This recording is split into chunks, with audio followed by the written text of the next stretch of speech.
Okay, so welcome to another episode, actually a special episode of the Immigrant Education Collaborative Podcast. And today I have a super special guest. I'm super excited to have this person. This is one of my favorite people on the entire planet. I have with us, it's a special guest, special treat. This is a luminary. We have one of the luminaries, right, of health equity, the incomparable Dr. Jehan El-Bayoumi. Hi, Dr. G, affectionately known to millions as Dr. Gigi. How are you, Dr. Gigi? I'm fine. I don't know about millions, but at least to my circle of people here, I'm fine, Mr. Andrews. By the way, you stole my line. I was the one Hmm. that said you're my favorite person, one of my favorite people on the planet. So just so that you Oh, know, I okay. For have the that record, trademarked. got you. Let the record reflect. Let the All right. record reflect. So the reason I have you here is, again, you're one of my favorite people. A lot of folks, I don't do a bio when I do these intros because I want Good. people to kind of go and Sure. discover on their own so that I'm not like painting you in a certain Yeah, picture. it's I know how I boring feel about anyway. you. Absolutely. Boring. Who wants to Yeah. hear a CV? Who has the time, right? So the reason I brought you here is because you are the first child of immigrant parents, of parents from Egypt, and I wanted you to share your story about how you came to be. So if you don't mind telling us, like, how did your parents leave Egypt and come to America? Let's share your story with us. Sure, sure. Well, Hmm. first of all, thank you so much. You're somebody that does so much important work. And what I like about you is not only are you smart and caring and kind, but you want to share knowledge and information with especially young people and others. And I think that's one of the hallmarks I find of being a child of immigrants is the importance of paying things forward. Whenever I get a compliment and somebody says, "Oh, your parents must be so proud of you," so forth, I said, "Yeah, my parents think I'm pretty special, but guess what? I'm one of millions." Mm. So it is about being afforded the opportunities that if other people had the opportunities, they too could do what they want, right? Hmm. So let me start off by telling you the story of how my parents met because it's kind of cute. So Nice. both of my grandfathers were mechanical engineers, and my mom's family is from Alexandria, Egypt, on the Mediterranean Sea, and Hmm. so that grandfather had built a villa in the shape of a train, and Mm. so they lived there. And then my dad's family came into town and were looking for a place to live. So it ended up that my parents were neighbors. And so my parents fell in love, and believe it or not, my mom was only 15 when she got married, Okay. which was really unheard of at that time to get married so early. Hmm. But she had already graduated high school, and my Mm. dad was 21, and so he had gotten a fellowship to come and do his PhD here in the United States. So Mm. off they went and landed in Tallahassee, Florida, because that's where my dad had the fellowship to do his PhD. So I Hmm. have to tell you about my dad first getting to Tallahassee. He came before Hmm. my mom. Hmm. So, back then, this is the 50s, there was no internet, there were no cell phones. The only thing that people in other countries knew about the United States was through movies. And Hmm. at that time, they saw the glamour, the glitz, and Hollywood, right? So the propaganda that was being put forward by the American government was that the streets were lined in gold, and you go fishing and you put the fish and there's a geyser and it gets automatically cooked. I mean, really crazy stuff. Hmm. So, and then, in other countries, the capital of any town or state is like, it's like Cairo, Egypt, all Hmm. these places. So they had seen all these movies about Miami, right? Hmm. Florida. I'm like, wow, if Miami looks like this, what's Tallahassee going to look? Right. Right. So the first thing was my dad came with another Egyptian. And so, they're 20, he's 21, getting on the train. First thing that they want to do is they want to put them in well, they called it Negro section on the train. Hmm. Hmm. So, for an Egyptian, it's not about the color, because that's not important. It's though about the class. So my Yeah. dad was like, I'm not going to sit in third class. I'm going to sit in Right. first class. Right. Okay. So he just went up to and his friend was like, "No, we'll get in trouble." Anyway, so then they finally arrived to Tallahassee. Mind you, my dad is expecting this incredible place. They get there and the platform of the train is like this big. He's Mm. used to Alexandria where the train platform is huge. It's a beautiful building. So then he sees white and colored over the water fountains. And Mm-hmm. he says, these Americans think of everything. They've Mm-hmm. got colored water. Mm. So he goes to his friend goes to the white fountain. He's like, I'm gonna go to the colored water fountain. Mm-hmm. So Mm-hmm. he goes to drink, and of course it's clear water. It's not Yeah. red, it's not yellow, it's not Right, blue, it's right. not green, but it was warm. So my dad Mm-hmm. says, oh, it must be broken. Okay, Mm-hmm. this is the Egyptian mentality. Anyway, about 6 months later, my parents, or maybe a year later, my parents, the newspaper guy comes and he said, would you like the colored edition? My Mm-hmm. dad said, you have the colored edition? He goes, is it the same price as the regular? He Mm-hmm. says, the guy says, yes. He goes, you mean to tell me we could have had the colored edition for a whole year? Of course we want the colored edition. Mm-hmm. Gets the newspaper. He said, this is not colored, this is black and white. Yeah. So this whole idea of colored versus white was just really a completely foreign concept because, most of the rest of the world, especially in the global South, we don't identify ourselves by color, but by national origin. You Mm-hmm. know, I'm of Egyptian heritage, I'm Mm-hmm. of from St. Vincent, whatever it is. This Mm-hmm. idea of color was just strange. At any rate, so the adjustment for my parents was interesting in that way. And the lady that used to take care of me, because I was born in Florida as a baby, Mm-hmm. and the woman that took care of me, her name was Shanida, and she was African American, but she was also a Black Muslim. Mm-hmm. So she taught my parents a lot about Islam, Black Muslims, different Mm. than Muslims from other parts of the world because Right. of as you may know. Anyway, Mm-hmm. we go up to Boston, and then my parents, because of what was going on, not only in Egypt, but in other parts of the Africa of Mm-hmm. people of the national liberation organizations, they say, we want to go back to Egypt. We want to do something. So we get to Egypt. My sister and brother are born there because I'm the oldest. And Mm-hmm. it is, school is just great. Mm-hmm. I love school. Mm-hmm. The school was, I would go, my friends were there. I loved my teachers. It was an outdoor school, meaning that, you walked from class to class, but it was you outside because it's a warm climate. There Right. was a swimming pool. It Mm-hmm. was just a very happy place. And I Right. had a boyfriend too. Mm-hmm. And he was so great. We were Yeah. boyfriend and girlfriend for Yeah. 5 years. Wow. Anyway, so was very happy, kind of an idyllic childhood. And Mm-hmm. then at about 7 years of age, my parents have an opportunity to come back here to the United States, for my dad to have a professorship. So the Mm-hmm. first place, I was very excited to come to America Okay. because, and people are like, oh, you get to go. I was super excited. I mean, I was Yeah. sad to leave my friends, but it was Right. going to be an adventure. Now, we went back to Tallahassee. My parents, because I've actually lightened up quite a bit. I was, Mm-hmm. more brown, darker skin. So my parents knew that I would have a problem because of the Mm-hmm. racism. So Mm-hmm. they said, when you first get here, people are going to maybe tease you or say negative things. So Mm-hmm. what you should tell them is, I am not Black American. Mm-hmm. Again, because remember, it was about being Egyptian, not Mm-hmm. American.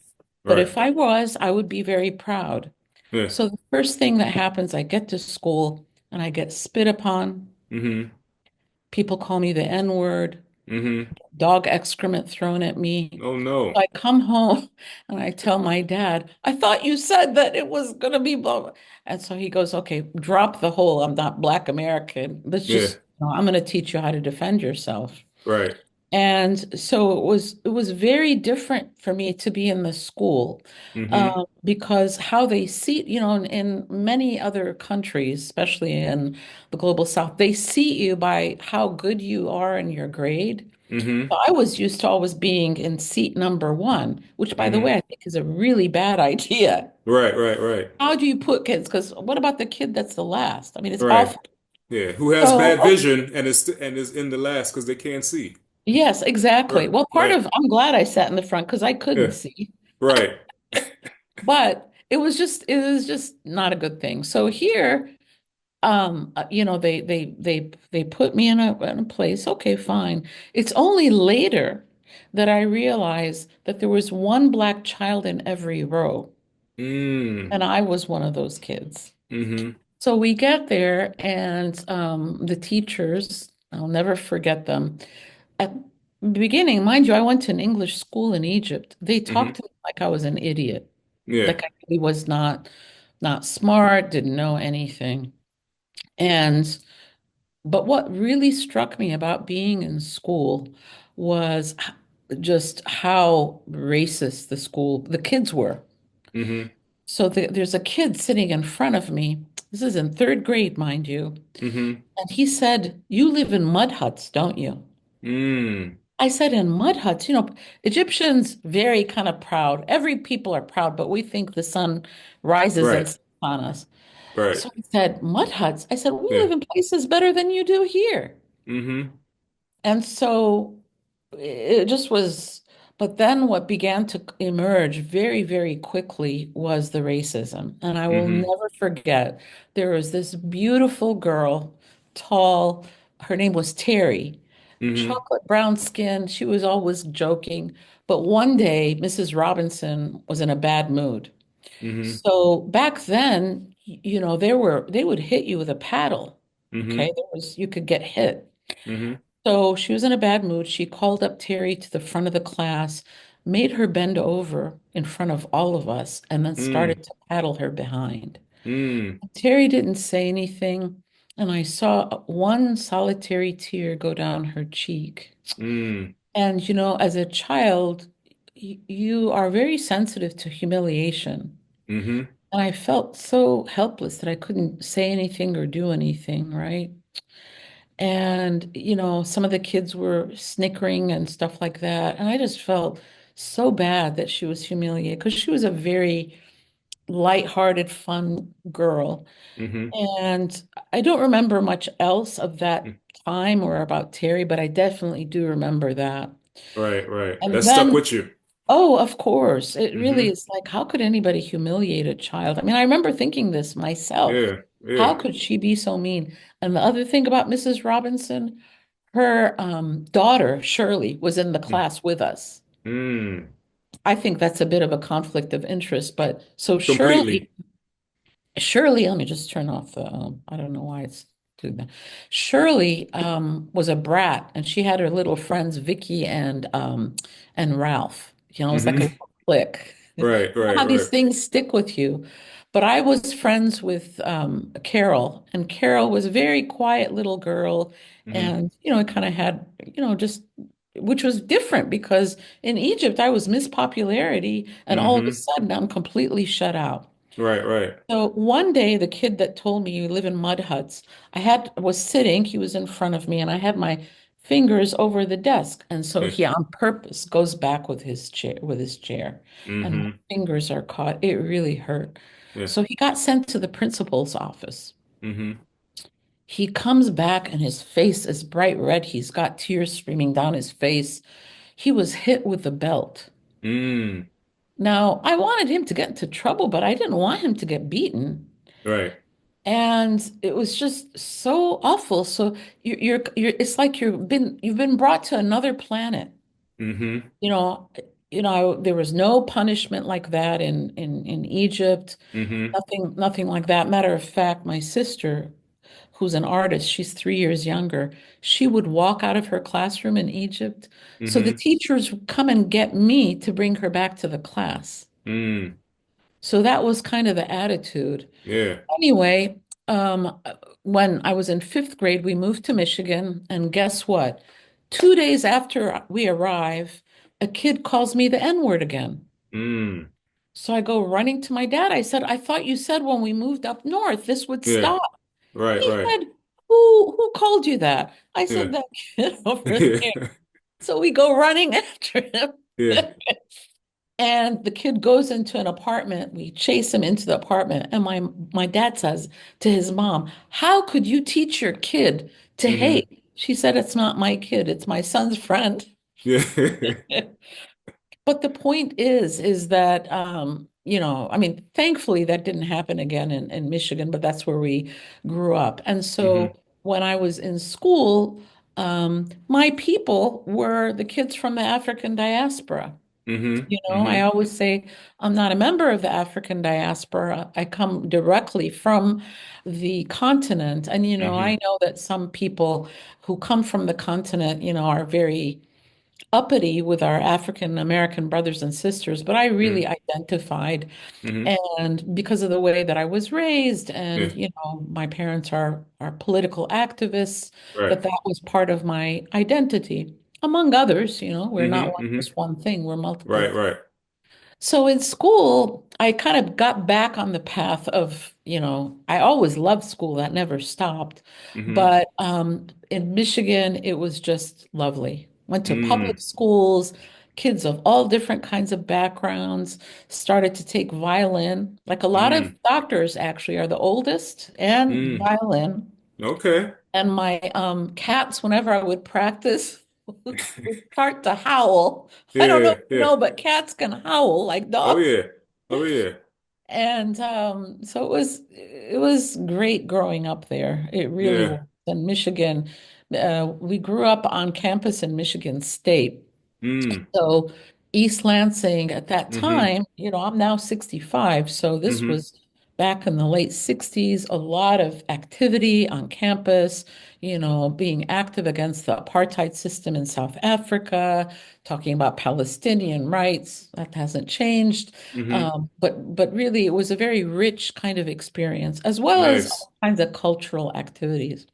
So anyway, in school, I loved everything. I'm like the nerd.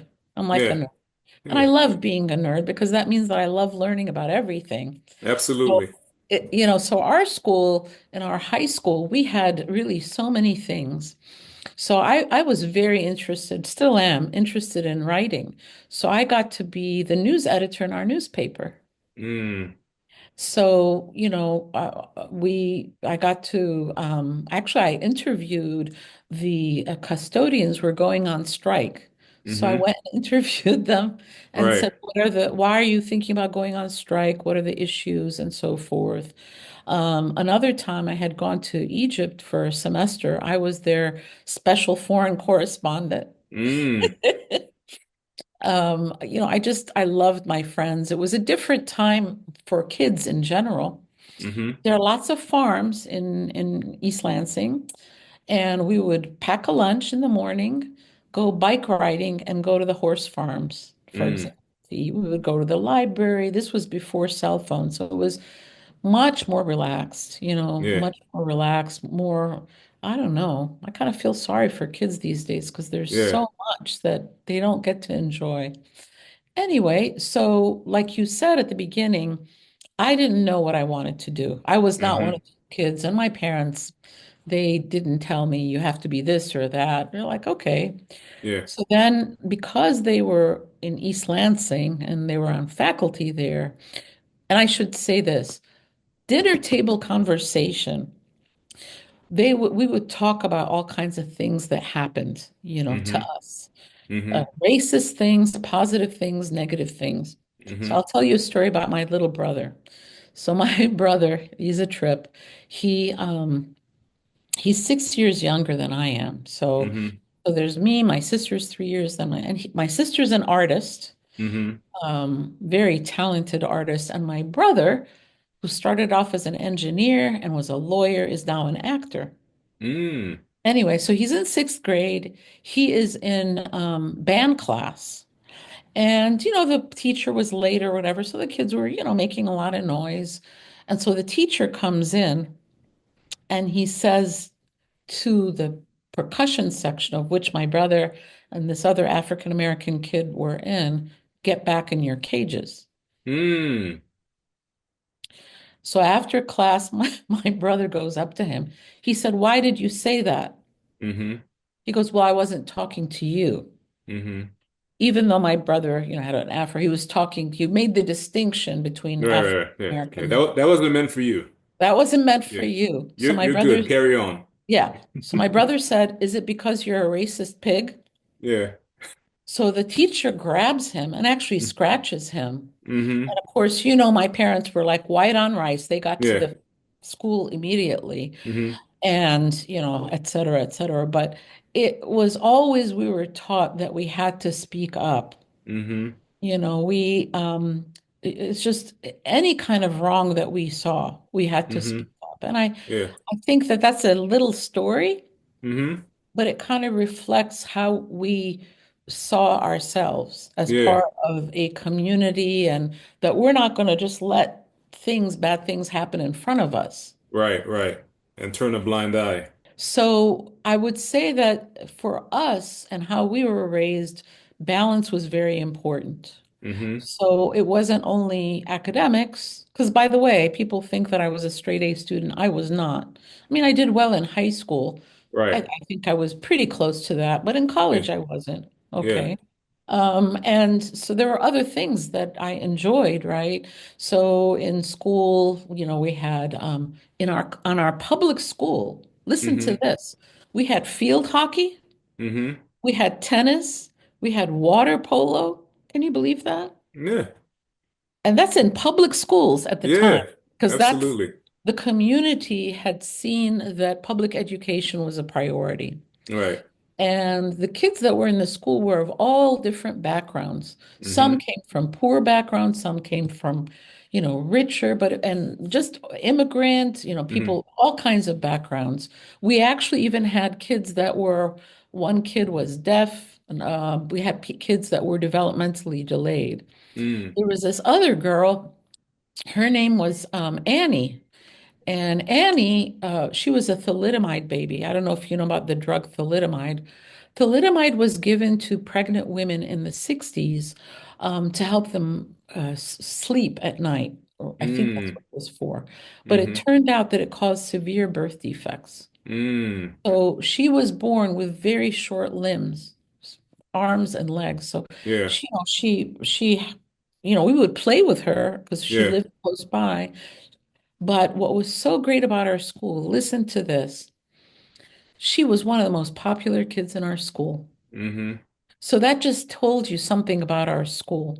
Yeah. And the community. That yes, yes, and really very, very special. I Yeah. mean, very progressive and the teachers and just really wonderful. I feel very lucky to have gone to the school. At any Mm-hmm. rate, when it was Yeah. time to go to college, I didn't want to stay in East Lansing because that's where my parents were. So Right.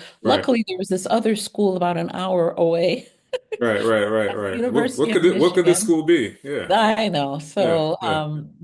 I'm going to only go back to 2023 in our football, not Mm-hmm. 2024. It's okay. So wait. Before we move on, when you say you're in East Lansing, I'm assuming are we at Michigan State? Is that where your Yes, parents yes. are? Okay. All Uh-huh. right. So Yep. you didn't want to be a Spartan because you're like, I've seen that. I need to do something else. Well, so look, I got to tell you something funny. In our family is split along Michigan state Mm-hmm. lines. Mm-hmm. So my Could mom, always be worse, right? yeah, well, it's pretty high, or Right. contentious. It can be. Mm-hmm. So Right. my mom got her PhD from Michigan State. My Mm. sister got her undergraduate degree. Her husband got his degree, right? And then me, my brother, and now two of my nieces are Michigan, Nice. right? Go blue. Go blue, go blue. So anyway, I get to Ann Arbor, and again, it was a really wonderful time because, it was a time of activism. I mean, I started Mm-hmm. in 1976, and Mm-hmm. just a very positive, kind of uplifting a place.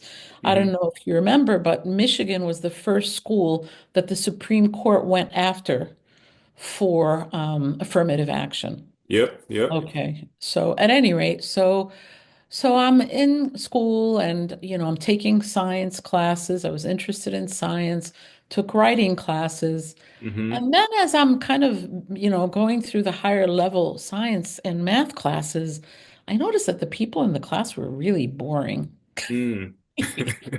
Like, I mean, no offense, a lot of engineers. My brother's an engineer, but Yeah, really, I mean, I'm a nerd, but these people had nothing other than school. Like, yeah. So that's when I decided to get a French degree. Mm. I had taken French starting in sixth grade. And I said, this is a good way of just doing something other than that. So Mm-hmm. actually, Michigan had a program. So I got to go to France for the summer between my first and second year in college. And it was Mm-hmm. just so great. Mm-hmm. Um, so I'm thinking, okay, what am I going to do? What I'm going to do? I told you I was really thinking about being a journalist. Yes.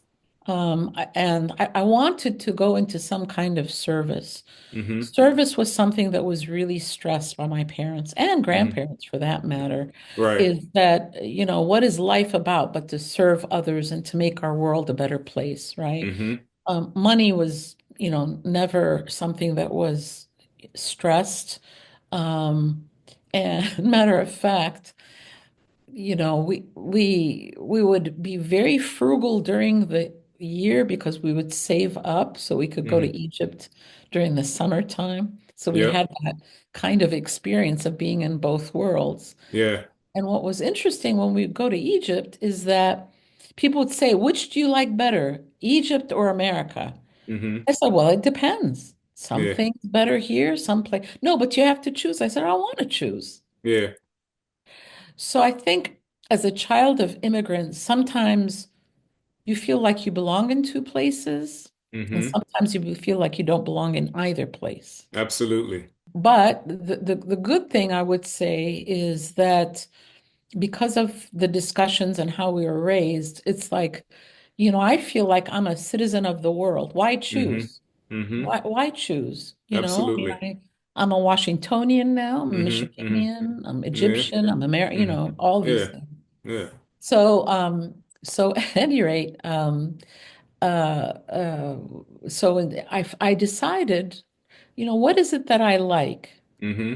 I like science. Mm-hmm. I like people, love people. Mm-hmm. You love writing. I love writing. I love languages. I like service is very important. Which would be better, journalism or Mm-hmm. medicine? I said, Mm-hmm. well, with journalism would be great, but with medicine, I feel like I could see the Mm-hmm. impact that I would have. Right. And so was it as a junior in college that I said, okay, I'm going to apply to medical school. Mm-hmm. But I took a gap year off between college and medical school Mm-hmm. because I had all these classes that I had to take. Mm-hmm. And so I actually didn't graduate until August of that year. Everybody else Mm-hmm. graduates in May. So I had to take a gap year. And then I Mm-hmm. applied to medical school. So I Mm-hmm. want to tell you about who interviewed me at Michigan, because it turns out that he was the godfather of hypertension research, Mm.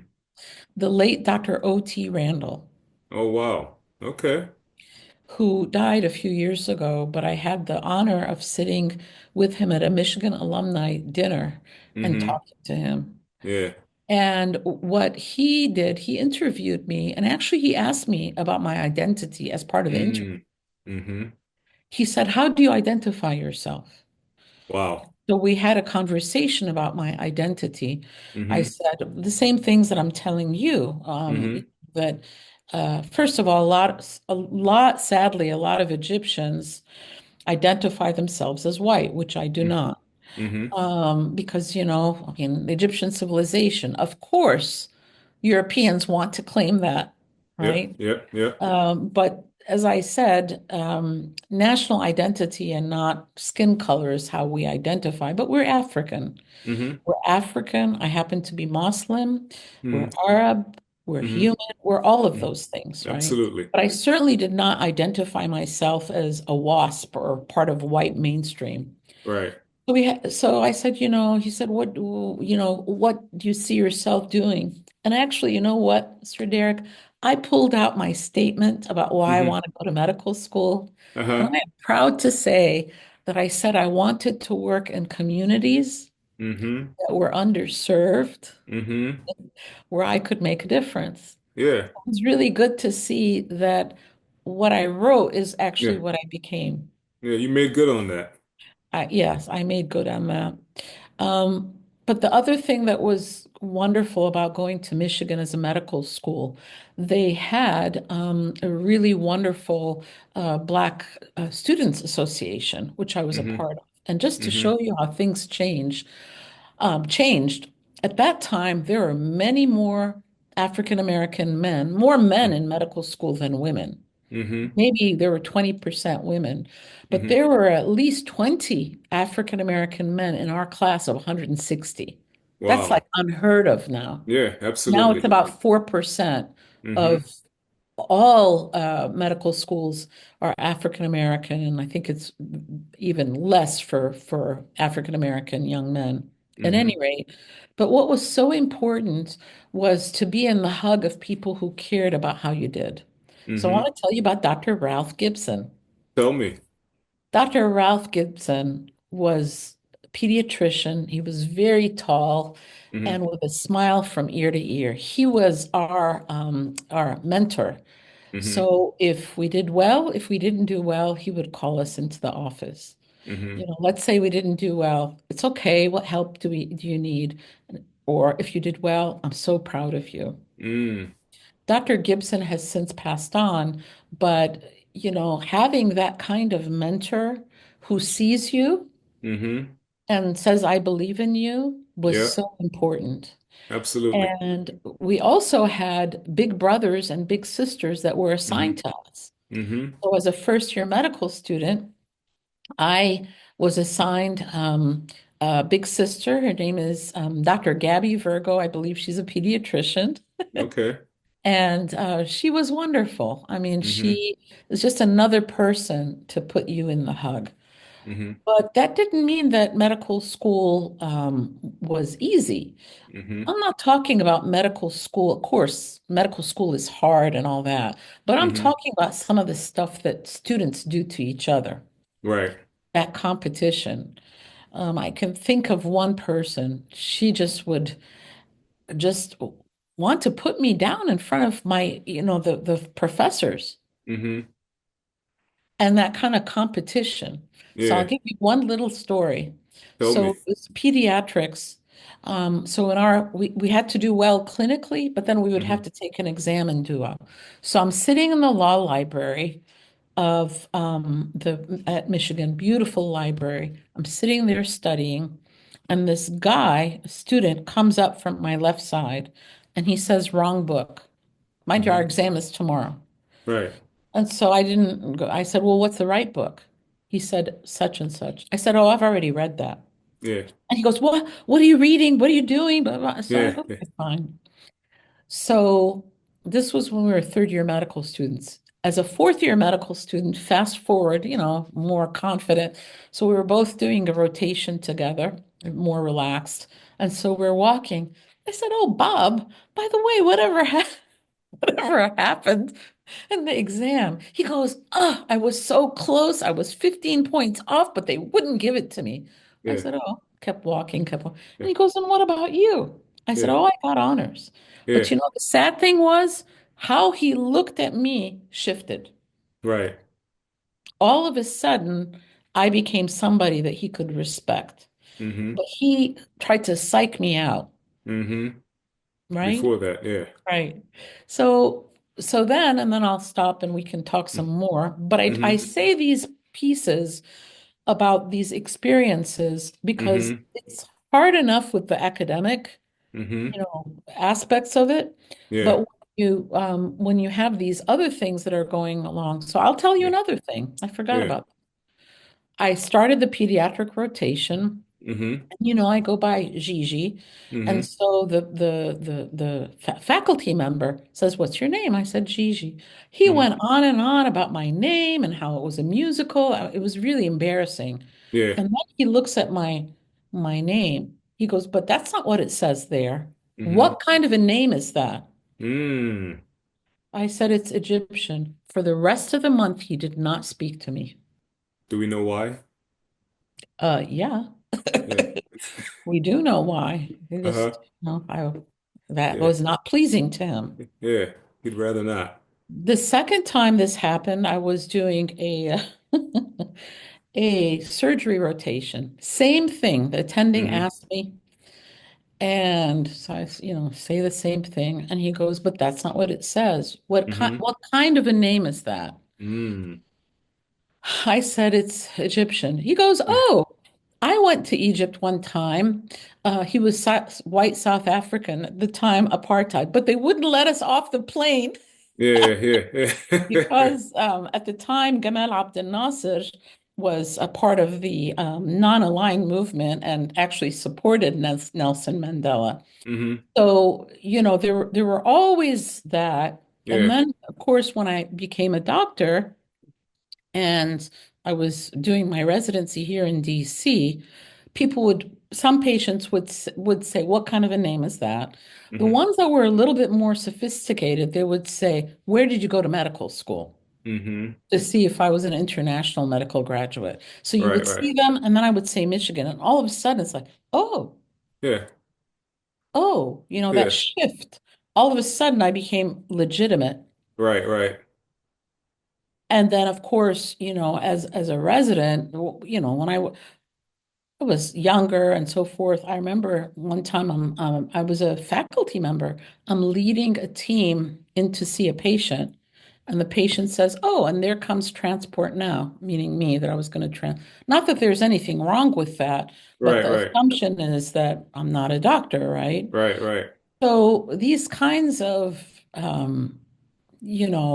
things that one deals with, it contributes into what I know, because I know Mm-hmm. you teach this, is the imposter syndrome, Mm-hmm. which is very much alive and well in many of those of us who are of color. Mm-hmm. It's like, and you all, of course, you see people saying this, especially now. Well, the Mm-hmm. only reason that you got into medical school is because you were either a diversity hire or you're minority or whatever. Right. Then you begin to kind of second guess yourself. Am I Mm-hmm. as good as so and so? Right. And then that's what was so great about the Black Medical Student Association at Michigan. So could never figure out why the white students were doing so much better. They had copies of the exams. Mm. Go figure.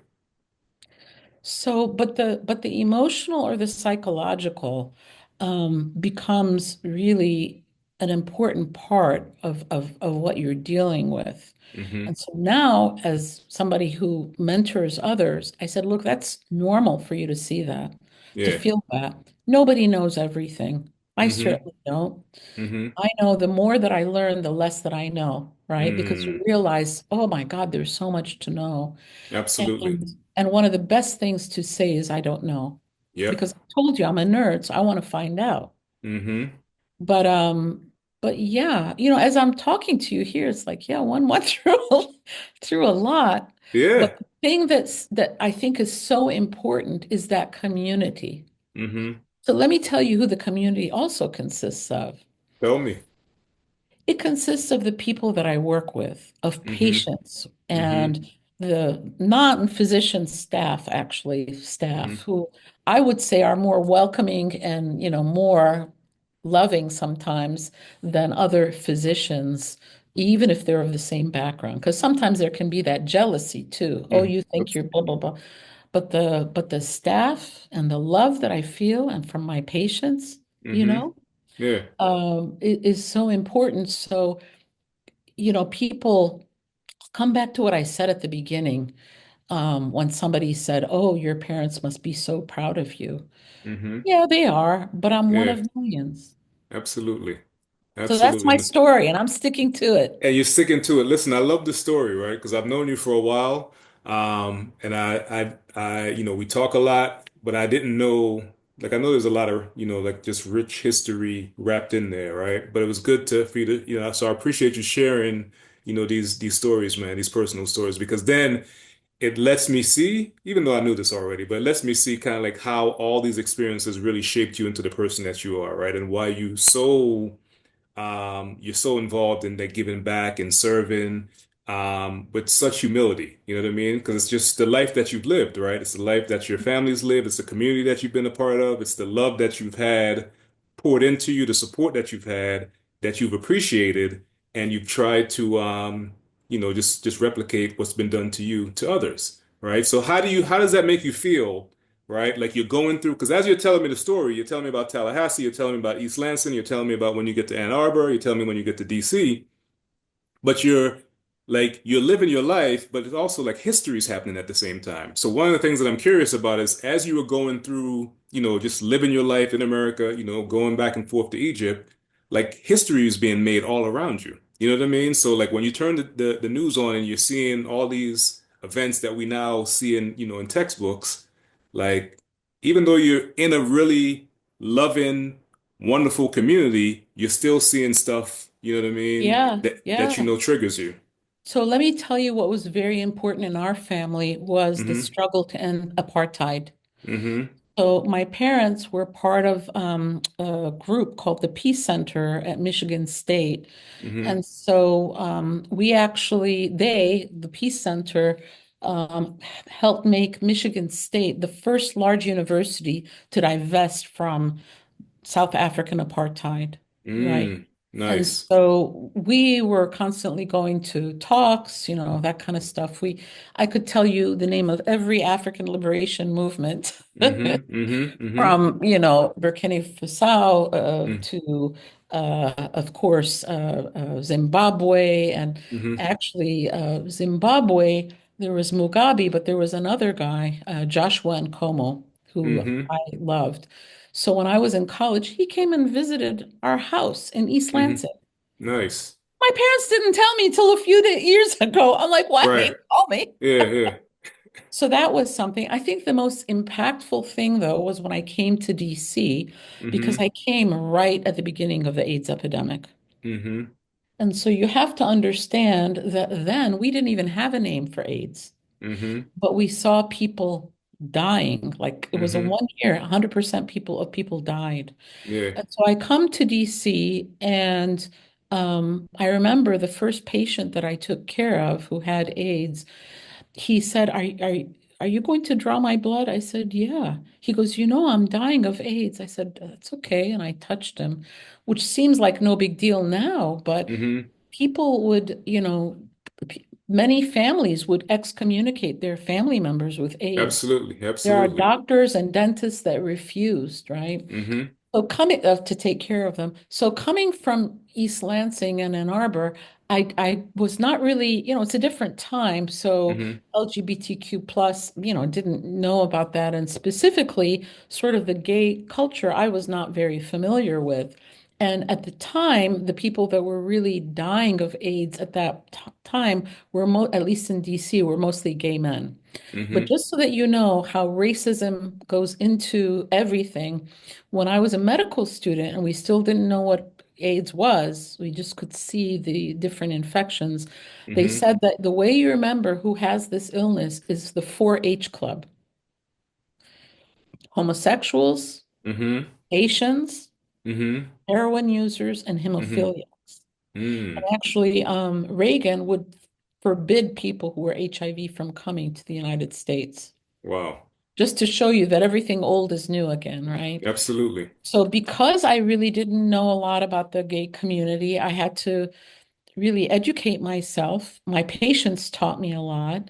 But Hmm. then I started to say, well, and this is when I became a faculty, well, let me find out what are the groups in the city that are doing Hmm. work, because it was Hmm. important for me to know what kind of care they wanted Hmm. and for them to educate not just me, but the students that I worked with.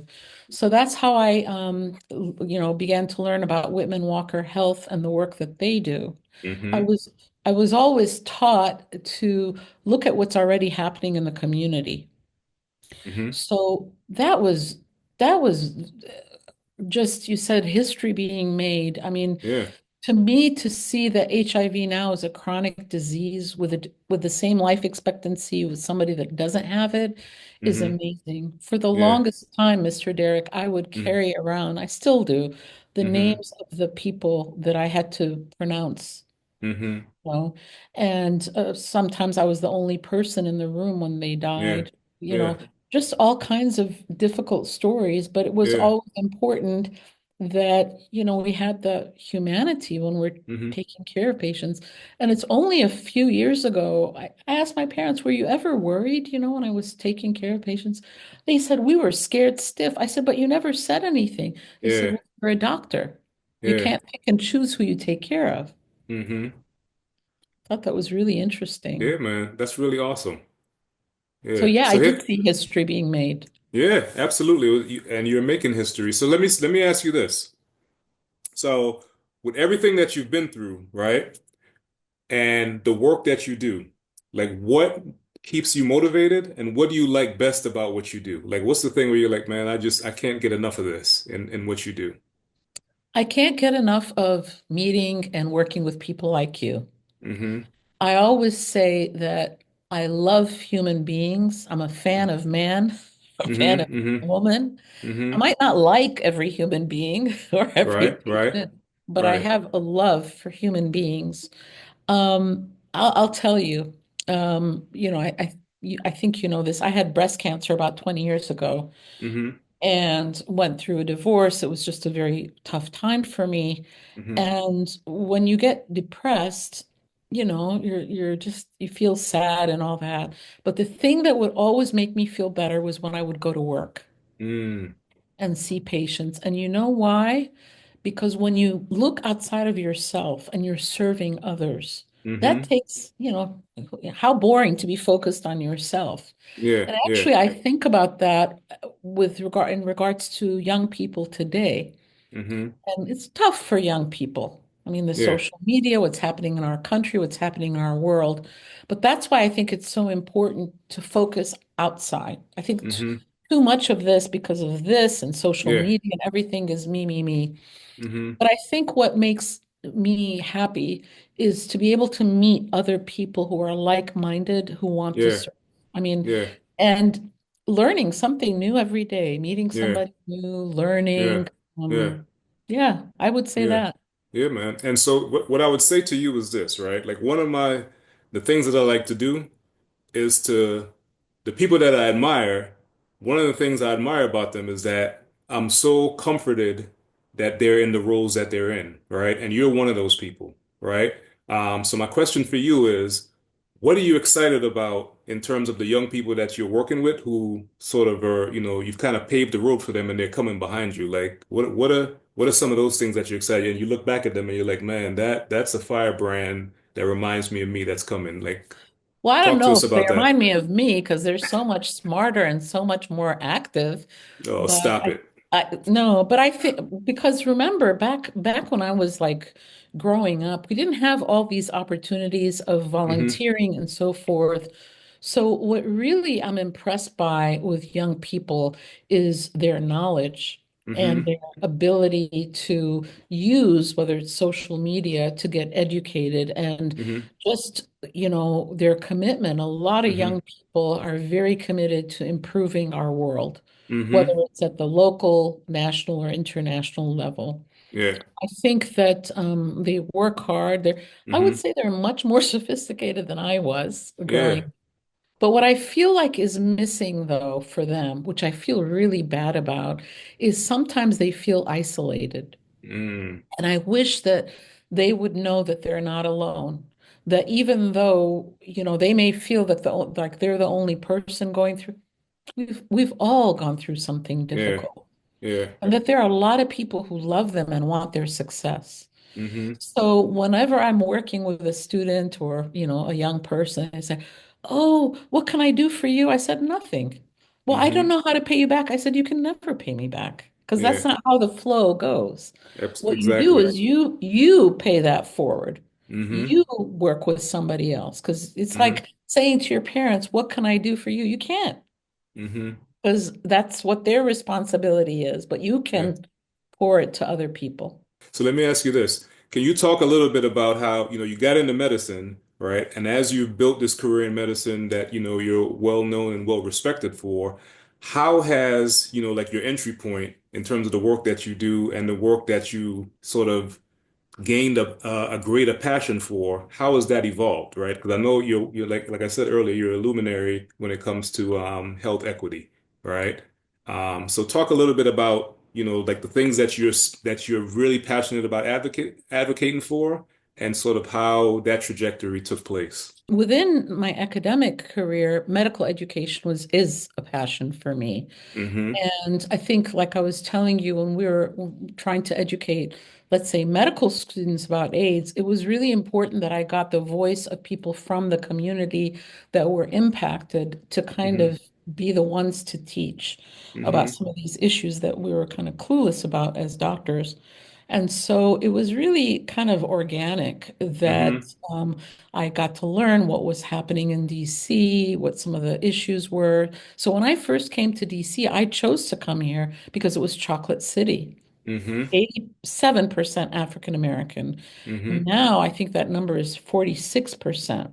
And we Yeah. know that a lot of African Americans are being pushed out to other, communities because, of course, Washington, D.C. is beautiful. Yeah, Right. people want that land, right? Does that Mm-hmm. sound familiar? At any Sounds rate, familiar. Mm-hmm. sounds familiar. So, what happened is that as I was seeing some of the awful health statistics in DC, for example, Mm-hmm. in Washington, D.C., we are number one per capita in cancer deaths Mm. in the United States, Wow. in HIV and in end-stage kidney disease. Mm. We're number one. And, our city's not very big, 10 miles. Yep. So if you live in Georgetown, your average life expectancy is 94 years. But if you Mm-hmm. live in Anacostia, it's 66 and a half years. Wow. So I'm like, I mean, how can I just stand by? I got to do something about this. Mm-hmm. And so I did mention that my mom is an anthropologist, a medical anthropologist. So Mm-hmm. growing up, I was always learning about how, how some of the things that worked in Egypt or in India or Mm-hmm. in Southern Africa in terms of Mm-hmm. people's health, which was much more public health oriented. If you Mm-hmm. think about our system here in the United States is a sick care system. It's not a health care. Absolutely. It's not Mm-hmm. about prevention, right? Yeah. So I always sort of had that in my lens, but it was Mm-hmm. very important that I was part of the solution. Mm-hmm. And of course, as part of that, I decided to do a listening tour. Mm-hmm. So I went through DC, mostly in Ward 7 and 8, to find Mm-hmm. out what the issues were. What are the Mm-hmm. issues from the standpoint of health that people cared about? Mm-hmm. And then we had our very first summit, which I established the Rodham Institute, Mm-hmm. and asked about 100 people, different backgrounds. Mm-hmm. I said, we want to do something about health equity. I don't want to study it. I don't want to Mm-hmm. do research. I want to do something. I want to be action oriented. What Mm-hmm. should we focus on? And everybody agreed, Mm-hmm. education and food. Yeah. I thought it was interesting. I didn't know this at the time because I started this in 2013. I'm like, Mm-hmm. food. But it Mm-hmm. turned out that that's right because without food, you can't get educated. Lack Mm-hmm. of food is one of the number one social determinants of mental health. Mm-hmm. So it was through that we said we're going to really focus on education. And here's another statistic for you. If we could get every child that we Mm-hmm. come into contact with to graduate from high school, we would add Mm-hmm. 10 years to their life expectancy. Mm. Powerful. And we know that the statistics in Ward 8 are not good, Mm-hmm. right? So education, education, education, so Mm-hmm. important, Yeah. right? So that's what the focus has been. Mm-hmm. And this is the important thing, I think, is so often, especially people from academic backgrounds, we think that we know it all. We're going to go and tell people what to do. No, no, no. Yeah. I always joke that as an Egyptian, there are very few things that are new under the sun. Mm-hmm. It's being rediscovered. And that's why Mm-hmm. it's so important to see what people in the community are doing. They Mm-hmm. know, the people closest to the problem know the solution. They may not Absolutely. have the resources, to be able to carry them out, but they know the Hmm. solution. So Yeah. now we've got about 140 community partners. Hmm. Yeah. So, but yeah, I would say that very focused on outcomes, Hmm. listening, Hmm. not being a Miss Know-it-all, as my Yeah. teacher used to call me. What happens when you're the oldest, right? Right, right, right. No, that's good. So this is my last question. We're going to wrap this up because I want to be respectful of your time, and I really appreciate you doing this. So if you were to talk to young folks who are interested, they're in high school, they're in middle school, they're interested in going into the medical field, right? How would you talk them into it, right? In this day and age, in 2025, how would you talk a young person? What would you like? How would you sell it to them? How would you say, hey, if you're interested in doing these things, medicine's the way to go. Well, I mean, I think that what's important is that the student Hmm. thinks about what is important to them. What are the things that they enjoy doing, Hmm. right? Hmm. Do they like interacting with people? Do Hmm. they like learning about other cultures? Is science something that's interesting to them? Is Hmm. lifelong learning something? Is service? So, like I said, I didn't know what I was going to do until I was a junior in college. So I Hmm. think there's so much pressure on young people now. Figure out what is important to you first. Hmm. And then, when you're going to buy an outfit, you try several different outfits. Hmm. So now is the time as a younger person to say, I wonder what a dentist does. I wonder what a physical therapist does. We're talking about within health. I Absolutely. wonder, what an orthopedist does. Hmm. I wonder what a nurse does. Hmm. Let me tell you, nurses are the bomb. Absolutely. They are 100%. number one health advocates. They are angels on earth. They're the ones that really take care of patients and are the original patient advocates. Absolutely. My aunt will be so happy to hear that. Well, it's true. It's the truth. Yeah, absolutely. I agree. 100%. 100%. So, Dr. Gigi, I want to thank you so much for taking your time, for sharing your story, man. I could sit here and listen to you for hours. I appreciate you so much. Thank you for doing this. This means the world to me. This has been another episode of the Immigrant Education Collaborative Podcast. We'll see you next time.